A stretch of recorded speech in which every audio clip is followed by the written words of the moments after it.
प्यारे दोस्तों, सादर अभिवादन। मैं हूं महेश कुमार वैद्य और आप देख रहे हैं जेपी हरियाणा।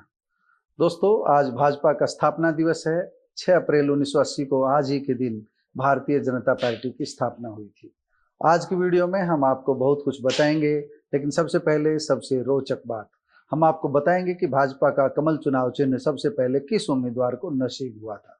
उम्मीदवार का नाम था राव मुरलीधर पटवारी और विधानसभा सीट का नाम था अटेली।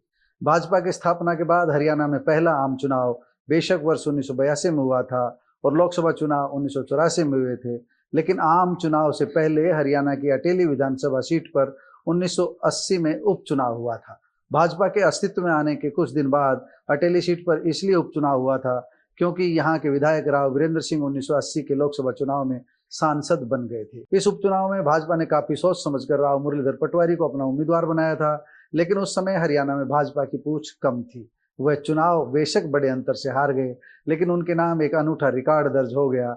यह रिकॉर्ड है कमल चुनाव चिन्ह पर सबसे पहले उम्मीदवार होने का। मुरलीधर पटवारी कांग्रेस प्रत्याशी राव बंसी सिंह से हार गए थे। इस उपचुनाव में कांग्रेस उम्मीदवार राव बंसी सिंह चुनाव जीते थे। मुरलीधर को महज 2353 वोट मिले थे। मुरलीधर ने चुनाव लड़ने के लिए अपनी राजस्व विभाग की नौकरी छोड़ी थी। वह जीवन पर्यंत भाजपा से जुड़े रहे। यह उपचुनाव 25 मई 1980 को हुआ था। भाजपा के वरिष्ठ नेता रामविलास शर्मा ने स्थापना दिवस पर एनजेपी से बातचीत में कहा कि नसीबपुर वाले मुरलीधर बेशक चुनाव हार गए थे, लेकिन पार्टी के प्रति उनकी निष्ठा एक उदाहरण थी। बाद में वर्ष 1982 में हुए हरियाणा विधानसभा के चुनाव तक भाजपा अपनी स्थिति सुधार चुकी थी।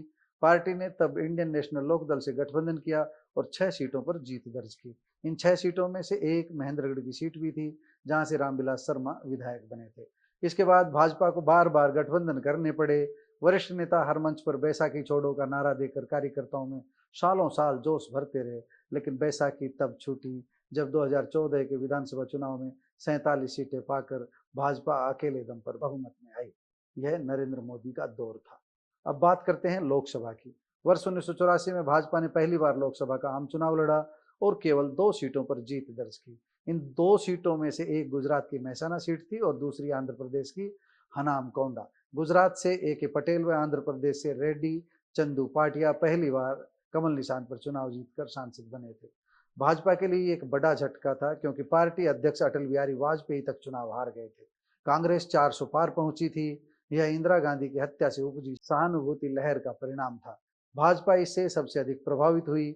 इसके बाद अटल बिहारी वाजपेयी ने इस्तीफे की पेशकश की, लेकिन भाजपा नेताओं ने हालात को समझ लिया था। अटल का इस्तीफा उस समय नामंजूर कर दिया, लेकिन अटल बिहारी वाजपेयी पद छोड़ना चाहते थे। वाजपेयी के आग्रह पर 1986 में लाल कृष्ण आडवाणी को अध्यक्ष बना दिया गया। इसके बाद का पूरा घटनाक्रम नया नहीं है। सब जानते हैं कि कैसे आडवाणी ने रथ यात्रा के जरिए हिंदुत्व के एजेंडे को धार दी, राम मंदिर के एजेंडे को धार दी। किस तरह वाजपेयी की अल्पमत सरकार को गिरा दिया गया।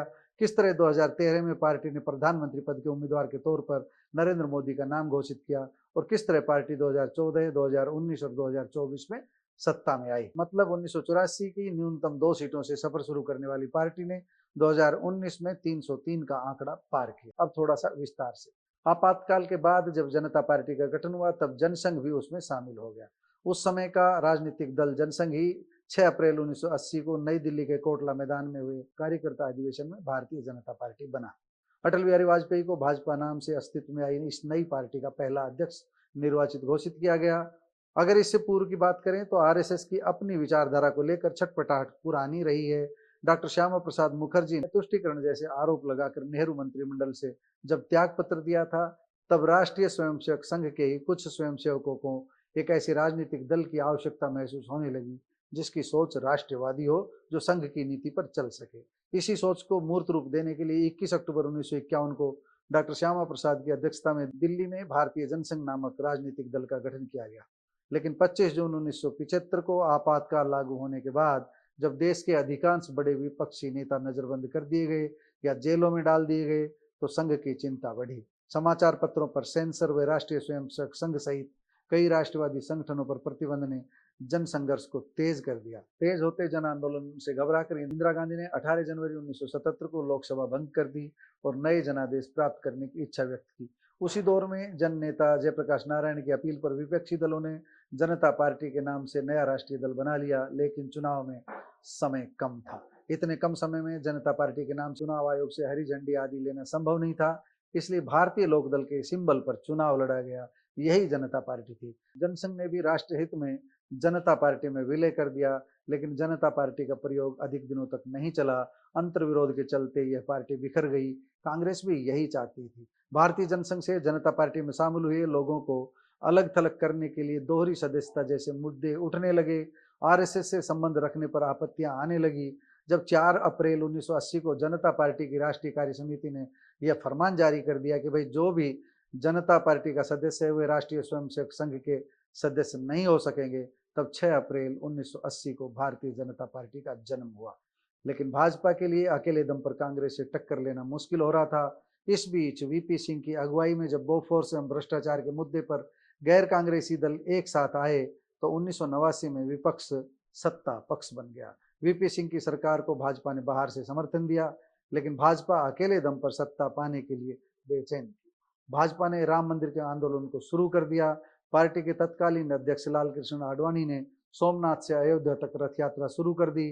राम मंदिर आंदोलन को भारी जन समर्थन मिला, लेकिन आडवाणी की रथ यात्रा को सरकार ने बीच में ही रोक दिया। हालांकि भाजपा की राम मंदिर मुहिम बाद में भी जारी रही। जब बिहार में लालू प्रसाद यादव की सरकार ने आडवाणी के रथ की लगाम थाम ली, तब भाजपा ने इसे आधार बनाकर राष्ट्रीय मोर्चा सरकार को बाहर से दिया समर्थन वापस ले लिया। वीपी सिंह सरकार गिर गई और कांग्रेस के समर्थन से चंद्रशेखर प्रधानमंत्री बन गए। संयुक्त मोर्चा की सरकारों का दौर आया। इस बीच नरसिम्हा राव के नेतृत्व में कांग्रेस तथा कांग्रेस के समर्थन से संयुक्त मोर्चे की सरकारों का शासन चलता रहा, लेकिन भाजपा की मेहनत जारी रही। वर्ष 1996 के आम चुनाव में भाजपा को 161 सीटें मिली, जबकि इससे पूर्व 1989 में 85 और 1991 में 120 सीटें मिली थी। अटल बिहारी वाजपेयी के नेतृत्व में वर्ष 1996 में पहली बार भाजपा सरकार ने शपथ तो ली, लेकिन संख्या बल के अभाव में यह सरकार मात्र 13 दिन ही चल पाई। वर्ष 1998 में भाजपा ने 182 सीटों पर जीत दर्ज की।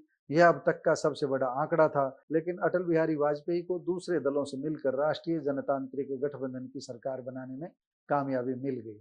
लेकिन जल्दी ही जयललिता के नेतृत्व में अन्ना द्रमुक ने वाजपेयी सरकार से समर्थन वापस ले लिया और वाजपेयी सरकार विश्वास मत के दौरान 1 वोट से गिर गई। उस समय उड़ीसा के तत्कालीन मुख्यमंत्री गिरिधर गोमांग अगर वोट नहीं डालते तो तस्वीर शायद दूसरी रहती। गोमांग ने मुख्यमंत्री रहते हुए इसलिए वोट डाला क्योंकि उन्होंने चीफ मिनिस्टर बनने के बाद भी लोकसभा की सदस्यता नहीं छोड़ी थी। उनकी लोकसभा सदस्यता बरकरार थी। वह कानूनी रूप से बेशक सही थे, लेकिन उनका आचरण अनैतिक माना गया। वर्ष 1999 के अगले आम चुनाव में भाजपा को फिर से 182 सीटों पर सफलता मिली और राष्ट्रीय जनतांत्रिक गठबंधन को कुल 306 सीटों पर जीत मिली।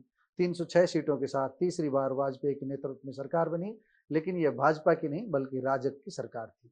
यह सरकार पूरे 5 साल चली, लेकिन फील गुड के नारे के साथ मैदान में उतरी इस सरकार को अगली बार मौका नहीं मिला। मनमोहन के नेतृत्व में लगातार 2 बार यूपीए सरकार बनी। इसके बाद 2014 से नरेंद्र मोदी शाह युग का आगमन हो गया।